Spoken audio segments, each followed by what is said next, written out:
waliwo eyambuzza ekibuuzo nti kati X bw'aba asazeewo ng'ayagala kudda mu bulamu bwange lwaki simukkiriza nadda mukkirize. Question eyo ndowooza nti answer eri mu ggwe munda. Kisinzira ku ggwe ki ky'oyagala eri omuntu oyo eyakuviira. Naye njagala omanye kino nga tonnagenda mu maaso na kukkiriza muntu oyo kudda mu bulamu bwo. Ekisookera ddala tokyali first choice eri muntu oyo. Actually senga wali namba emu oba senga okyali namba emu omuntu oyo teyandivudde mu bulamu bwo. Okyusizza ekifo. Senga anaddamu n'afuna ekintu ekirala ekiri beta era ajja kuleka. Tokyali number one choice. Ekyokubiri, omuntu oyo tomanya gy'ava, tomanyi gy'agenda kubanga atagalidde, tomanyi baani bagenzeeko, tomanyi baani be yeebase nabo. Ayinza okudda n'emitawaana gwe gy'oyinza obutalowoozaako essaawa eno kubanga oyagala omuntu oyadde. Ekintu ekyokusatu, njagala okimanye nti teri kipya kyagenda kukomyawo gy'oli. Omanyi buli kimu ekimukwatako. Buli kimu ekimukwatako wakimanya nga tannagenda, n'olwekyo talina experience mpya gy'agenda kukomyawo mu bulamu bwo. Ekyo nakyo olina okukijjukira.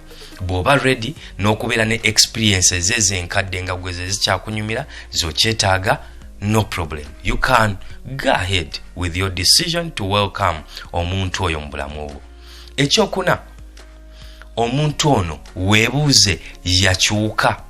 Gwoyinza okuba okoze byonna ebyetaagisa mu bulamu bwo okulabika ng'okyuka. Ebizibu byonna ebyaliwo mu relationship eyo nga tennaggwaawo, probably ebizibu ebyavanga ku ggwe weekozeeko kati oteredde. Bw'oba walina issues, walina insecurity issues, was working on or carrying out self-love, kati oli a better person.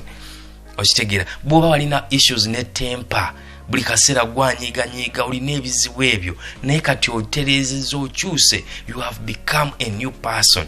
Weebuuze, omuntu oyo yagenda akyuse ye oba agenda kukomawo nga bwe yagenda? Ebizibu byonna bye yagenda nabyo agenda kudda nabyo. So kiri eri ggwe okwebuuza ekibuuzo bwe kityo. Ekyokutaano, njagala okimanye nti omuntu ono senga agenda nadda, wakyaliwo opportunity ey'okgendeera.